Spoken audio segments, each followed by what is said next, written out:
Your voice, your station.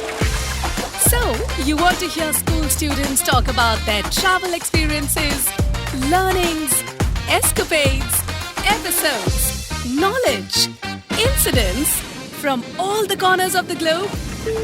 Terra Talk, platform from where young voices reach out to the world.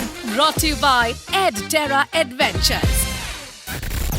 Hello everyone, I am Pravar Singh with my co-host Veer Verma. And we're students of the Shriram Millennium School, Noida. Right now, I'm at the historical location of Umaid Palace, Dausa. And we intend to answer any questions that may arise when visiting this site. Terra Talk, platform from where young voices reach out to the world. So the first question is dedicated to Ashi. Ashi, would you like to tell me a little about the architecture and the beauty of this palace? Well, I would love to. So the exterior is absolutely amazing. Very symmetrical, looks amazing. And not just the exterior, the interior, the paintings, light ceilings represent the amount of work put into it and also the culture of Rajasthanis.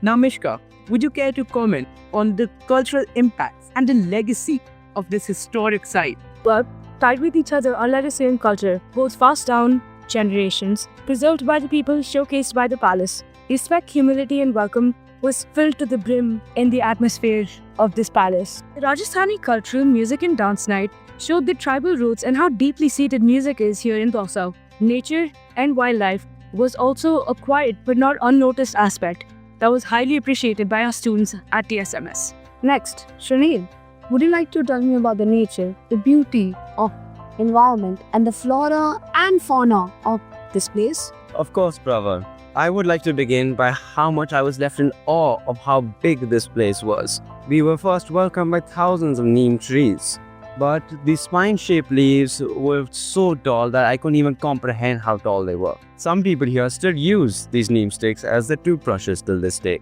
I also noticed that while I was on my walk, that there were many earthworms in the soil, which indicates that, wow, soil's quite healthy. We are also informed that a certain bacteria known as rhizobium fixates nitrates from the atmosphere into the soil in the form of nitrogen for plants, which honestly is quite a unique way for plants to make food. The garden contained various flowers like oxalis, marigold, white and red roses, and mulberry trees dotted the perimeter. I believe that this place is extremely eco-friendly.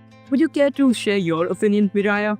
In my opinion, the Umaid Palace is a monument sustainable in itself. It offers eco-friendly practices while blending nature with an indigenous way of life and practices that make it literally perfect. Next, we saw the solar panels, which showed us how electricity can empower tourists with not just light, but also light that's renewable. Furthermore, another amazing fact was that it converted 25 kilowatt of light per hour depending on the weather. Next, we saw the organic farm, where we saw fields dotted with signs and areas filled with greenery. We saw dates, lemons, neem, cabbage, garlic, onion, radish, peas, tomato, spinach, cauliflower, carrot, eggplant, mustard, chana, and wildflower. Another incredible thing was that the cows gave 20 liters of milk each day, and even the 10 to 20 chickens were equally incredible. How phenomenal.